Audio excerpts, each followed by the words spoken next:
No, so let's get back. We'll talk about now the Zack Sabre Jr. Ricochet match. Clash of Styles kind of match. Certainly, Zack Sabre Jr., a ground technical wrestler, submission specialist. Ricochet, if there's an exact opposite of that, that's what Ricochet is. These kind of matches can be they can be tough.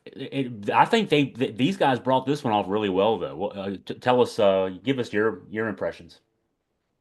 Um, I gave this I gave this a 4.5, which seems like maybe it should have been 4.25. But anyways, uh, needless to say, I really enjoyed this match a lot. I don't think it got as much. I don't think it was as appreciated as the Kenny Omega Gabe Kidd match, which understandable. To follow that is difficult.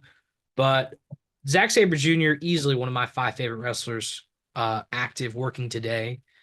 I love I love his promo.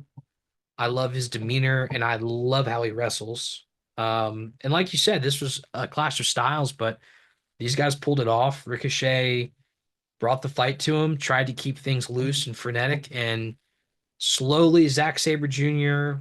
smothered him. He's able to constrict people in ways that it's just absurd how good he is on the mat. And ultimately, Ricochet fell to him. Couldn't escape, his grappling ability. And I think they told a great story throughout the course of this match. I it's a little off. Ricochet obviously challenged him 2 months ago or so at Power Struggle, and at that time he was still a babyface. And I don't know if they were anticipating him turning heel at that point.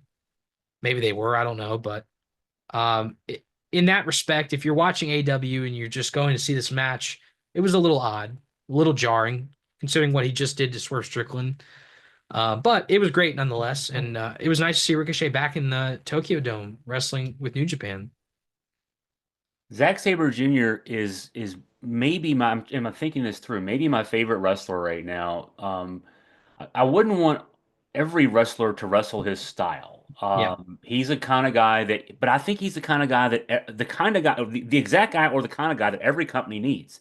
yeah.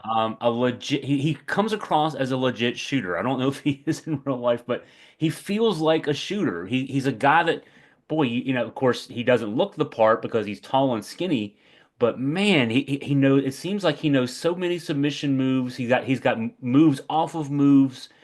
Um, and his matches are so unique. That's why I say that you wouldn't want everybody on the card to wrestle his style because it's because he's unique that you know when you flip on a Zack Sabre Jr. match, you're going to see something you haven't seen, either on that show or for a while. You're going to see guys because the way he works his matches, the other guys end up having to trade the moves with him, obviously, to work his style.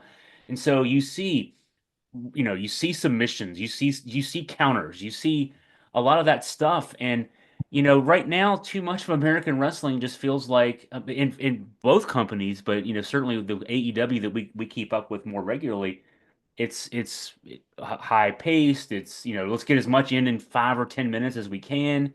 A lot of high flying. Everybody dives through ropes, over ropes, um, and without a lot of storytelling. His matches, they're storytelling to the nth degree because it's all about can you escape his inevitable? Can you escape what he's going to do? And he won this match with a submission hold. And you don't see a lot of legit submission holds. His matches too, to me, don't feel like, oh, we're waiting for him to hit his finisher. You're waiting to see what he does this time to finish off a guy. And so, selfishly, so I just had this long diatribe where I said AEW is stealing all of New Japan's talent and be wary of WWE. They'll steal the talent too. This is a guy I would love to see on American TV every week because he is the guy who represents that style. He wears his influences on his sleeve better than I think any wrestler. I mean, he's from the British independent scene. He has that edge. And a lot of people in the British independent scene are from other countries in Europe, and they don't rely on one singular finish. I think of Timothy Thatcher or Gunter. So you have to have that versatility. And then you think, you know, he has the Japanese grappling down, the jujitsu influence and the judo infusion. And then there's the William Regal, the Wigan style of wrestling where he's on the, you know, he has that edge. He's tough. Um, and then, you know, he worked for Minoru Suzuki. He was a member of Suzuki Gun, and he has that ability to absorb punishment. And he wants to prove he's a bigger man than you and a better man and a tougher man. And everything it coalesces in this beautiful style, given also his natural gifts and his natural inclinations as a technical wrestler. I remember last year I mentioned this in the reviews, probably not as much as I should have, but when Forbidden Door season came around, he should have been on AEW television 5 weeks in advance, week after week, building a program with someone else who can talk because he's a guy who he's also a great promo guy.